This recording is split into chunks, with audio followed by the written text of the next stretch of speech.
buenos días a todos los panelistas e integrantes del Colegio ANADE, en especial a ti, Susana, ahorita como presidenta de ANADE. Y bueno, pues en la realidad creo que el tema administrativo desafortunadamente ha sido diezmado jurídicamente en muchos aspectos cuando el juicio administrativo nació como un instrumento de defensa de los ciudadanos frente al abuso y el desvío de poder de las autoridades. Es obvio considerar que el juicio en materia administrativa tiene semejanzas con, por lo que vea, las disposiciones adjetivas intra y paraprocesales del Código de Procedimientos Civiles. Pero esas reformas que se generaron de manera sorpresiva, y lo digo porque pues yo me enteré hasta que se publica el decreto, que fue en septiembre del año 2021, trajo consigo una serie de situaciones relevantes para el juicio que corresponde a la competencia del Tribunal de Justicia Administrativa. Brevemente debo de decirles que existen aspectos fundamentales que sostienen la vida constitucional de este tribunal. Primero, debemos de precisar que los tribunales contenciosos administrativos, que comparto yo la expresión que sobre este particular tienen muchos tratadistas, y que hoy el tema de denominarnos así nace de la reforma que se hizo al artículo 113 de la Constitución, donde se buscó unificar a los tribunales contenciosos administrativos a nivel nacional con la denominación que tiene el Tribunal Federal de Justicia Administrativa, que antes, pues ustedes saben cómo se conocía como el Tribunal Federal de Justicia Fiscal y Administrativa. Entonces, este tipo de situaciones también se embonan y se enlazan al tema de esa reforma de gran calado donde nace la ley nacional del sistema anticorrupción, donde se establece otra gran ley federal, que es la Ley General de Responsabilidades Administrativas, que viene a trastocar constitucionalmente a todos los estados y desde luego a la federación para crear un nombre, vamos a llamar, único, y además donde se buscó crear una estructura similar jurídicamente. Desafortunadamente sigue existiendo, y lo cual es natural, el tema de que las disposiciones de carácter procesal administrativo en los estados es diverso, sobre todo en cuestiones de medios de impugnación, que no ocuparíamos mucho tiempo para hacer un análisis de lo que sería esta reforma comparada con la situación de otros estados, pero aquí lo relevante se traduce en aspectos que estas nuevas disposiciones que tienen que ver con este tribunal, que yo le llamo, y es una responsabilidad mía, el último eslabón del Sistema Nacional Anticorrupción. Lo resalto así porque en otros estados, mientras ya tienen un código de procedimiento administrativo debidamente consolidado en el foro de abogados, donde además de alguna manera esos tribunales tienen una presencia social importante y lo más relevante de que tienen prestigio y respeto. Yo considero que estas reformas que se dieron, insisto, en el mes de septiembre del año pasado, trajeron consigo una serie de situaciones relevantes que no estaban en diversos artículos de la ley. Algo que es muy importante en esto es que ahora, por el gran tema de lo que tiene que ver la excesa carga de trabajo que tenemos, del mundo de competencias que nos inundan, que ustedes conocen y que no me veo en la necesidad de ser específico, trajo un tema, porque elegí temas relevantes para no cansarlos con temas que además por su pericia jurídica que todos ustedes tienen, sería por demás aburrido y no es el caso. Yo cuando menos lo que busco es que esta hora de la mañana, que además les agradezco su presencia,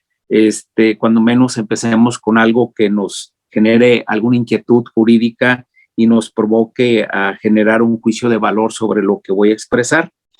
El tema de lo que considero relevante es que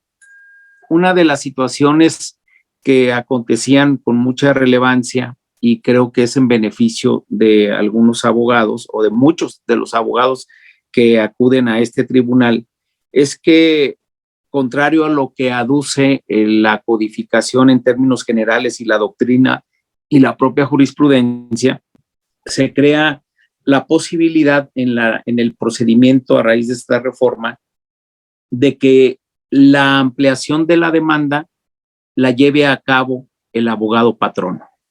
Situación que ustedes conocen históricamente desde el punto de vista doctrinal y jurisprudencial, que se establece que la figura que nació en el artículo 42 del Código de Procedimientos Civiles, en aquella reforma del 6 de marzo de 1995, aquí en el estado de Jalisco, pues fue lo que llamó mucho la atención cuando se creó esa figura de abogado patrono, que luego se traslada aquí a la Ley de Justicia Administrativa y que allá está en claro que los actos personalísimos del actor, por obviedad y por lógica jurídica, no debe sustituirlos el abogado patrono.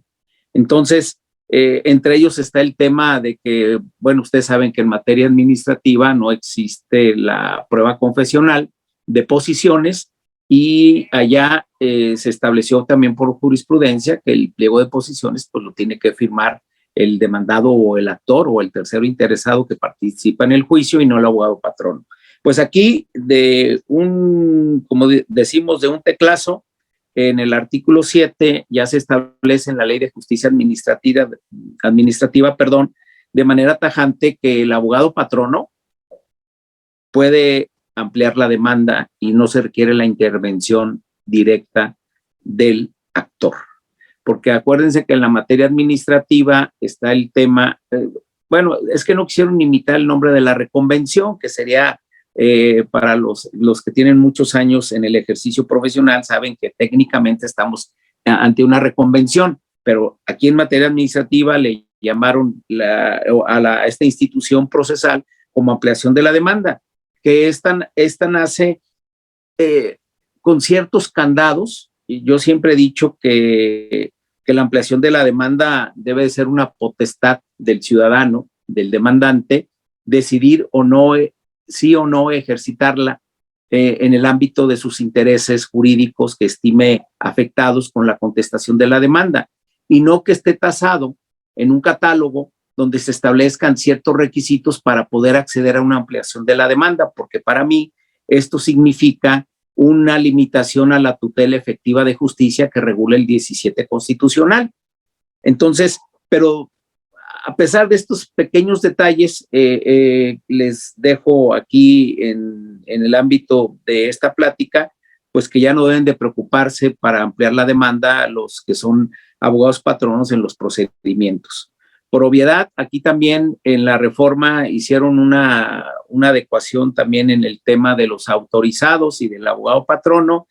que desde mi punto de vista eran innecesarios porque para todos ustedes sobra decir que el abogado patrono no tiene la potestad de designar otro abogado patrono. Pero bueno, aquí en la ley dice claramente que se prohíbe que el abogado patrono designe abogado patrono. Bueno, es parte de lo que sucede en la ley. Otro tema de mayor relevancia estriba en que eliminan la figura del domicilio procesal. Fíjense nomás ustedes, abogados, abogadas, que son expertos en el litigio, en el ejercicio profesional, si la distinción que tiene el ejercicio del litigio de los abogados que se dedican al trabajo privado como asesores, apoderados, en fin, qué bonito que sus clientes acudan a sus oficinas, que sepan dónde está esa firma de abogados, ese consorcio de abogados. Pues para la Ley de Justicia Administrativa les dijeron adiós, técnicamente, legalmente, pero yo lo firmo con lo siguiente, de manera inconstitucional. Desafortunadamente, hasta ahorita no he visto que alguien se haya decantado sobre el tema de alguna situación de reclamar la inconstitucionalidad de ciertos preceptos, que ahorita vamos a ir avanzando porque el rey Cronos es cruel y no perdona a nadie. Entonces, aquí en el caso concreto es que despreocúpense cuando comparezcan a un juicio administrativo aquí en esta entidad federativa, porque no tienen por qué señalar domicilio procesal, porque además no se va a tener por aceptado, porque la ley dijo que no. Y entonces cuando el legislador dice que no, pues el juez no tiene la potestad constitucional, ¿sí?, de decir lo contrario. Entonces, se preguntarán, entonces, ¿qué vamos a hacer? Bueno, esta situación trajo la extinción de la vinculación que teníamos con el boletín judicial, que es donde aparecen todas las resoluciones que se emiten de manera cotidiana por todos los tribunales que pertenecen solo al Poder Judicial.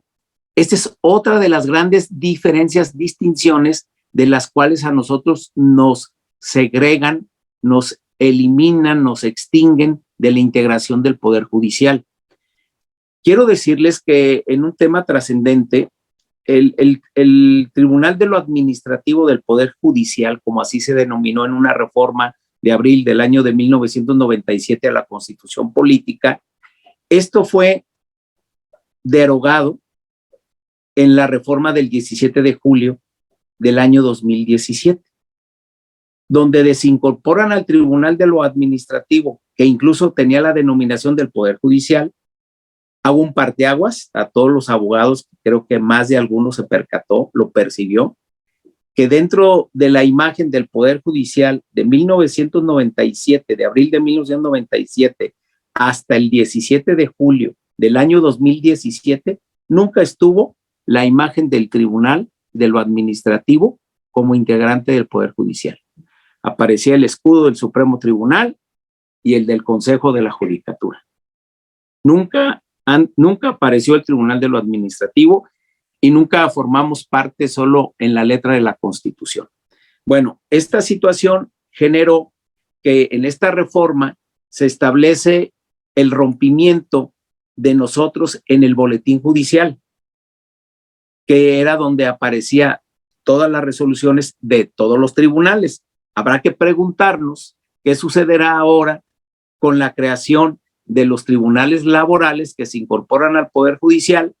y habrá que esperar, porque creo que todos ustedes como yo tenemos la expectativa como abogados, qué va a suceder con los juicios laborales, que si de por sí el Poder Judicial no tiene dinero para mantener a sus 10 hijos, ¿cómo le va a hacer para mantener 50 hijos? ¿Sí? Con un salario mínimo. Pues esa va a ser parte de la crisis que vamos a vivir, y yo les pediría que analizaran un tema que está sucediendo de gran relevancia en un país de primer mundo como es España, integrante de la Comunidad Europea, que están señalando fechas de audiencia, ¿sí? Aunque no me lo crean, para ahorita en procedimientos del orden familiar, penal, civil, de toda índole, hasta de la oralidad mercantil, hasta el año 2027. Tomen nota de eso, búsquenlo. Sé que ustedes son abogados de mucho prestigio por su inquietud de actualidad.